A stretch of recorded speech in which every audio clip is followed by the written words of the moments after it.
என்னடா இஸ்லாமிய ஆண்கள் தங்க ஆபரணங்கள் அணியக்கூடாது, அது கராமண்டு சொல்றாங்க தானே, அதுக்குரிய காரணம் என்ன? அவங்க என்ன கேட்குறாங்கன்னா, இஸ்லாமிய ஆண்களுக்கு தங்கம் அணிவதற்கு தடை இருக்கிறது, அது எதற்காக அப்படின்னு கேட்குறாங்க. இஸ்லாத்தை பொறுத்தவரையில் ஆண்கள் தங்க நகைகள், தங்கத்தில் எதுவுமே அணியக்கூடாது. அது நகைகளாக இருக்கலாம், வாட்சாக இருக்கலாம், மோதிரமாக இருக்கலாம், தங்கத்தில் அணியக்கூடாது.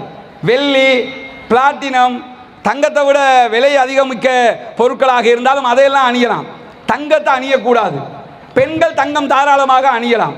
அப்போ பெண்களுக்கு அனுமதி இருக்கிறது, ஆண்களுக்கு ஏன் அனுமதி இல்லை என்கிறது தான் கேள்வி. முதலாவது இதுக்கு ரெண்டு விதமான பதில். முதலாவது பதில் என்னன்னு கேட்டால், எங்களுக்கு இஸ்லாம் தடுத்துருச்சு, நாங்கள் செய்ய மாட்டோம், அது ஒரு பதில். ஆனால் அதை தாண்டிய இன்னொரு பதில் அதற்கு இருக்கிறது. என்னன்னா, இந்த தங்கம் நாங்கள் அணியாமல் இருப்பதற்கான ஒரு சயின்டிஃபிக் ரீசனை சொல்கிறேன்.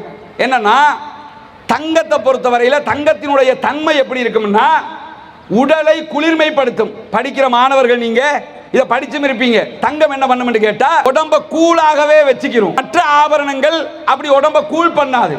உடம்ப கூலாக வைக்கக்கூடிய ஒரு ஆபரணமாக தங்கம் இருக்கிறது.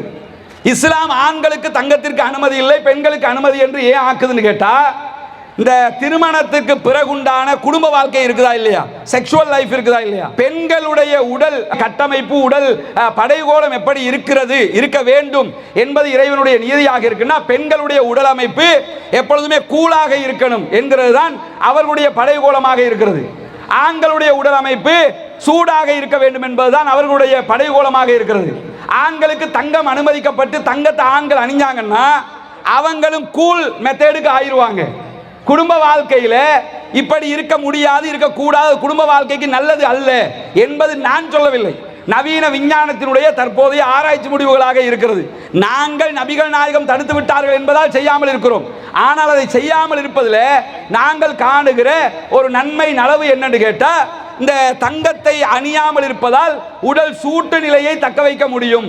அது திருமணத்திற்கு பிறகான குடும்ப வாழ்க்கைக்கு, நேர்த்தியான வாழ்க்கைக்கு, அவர்களுடைய செக்ஷுவல் லைஃபுக்கு அது ரொம்ப உகந்ததாக, தேவையானதாக இருக்கிறது.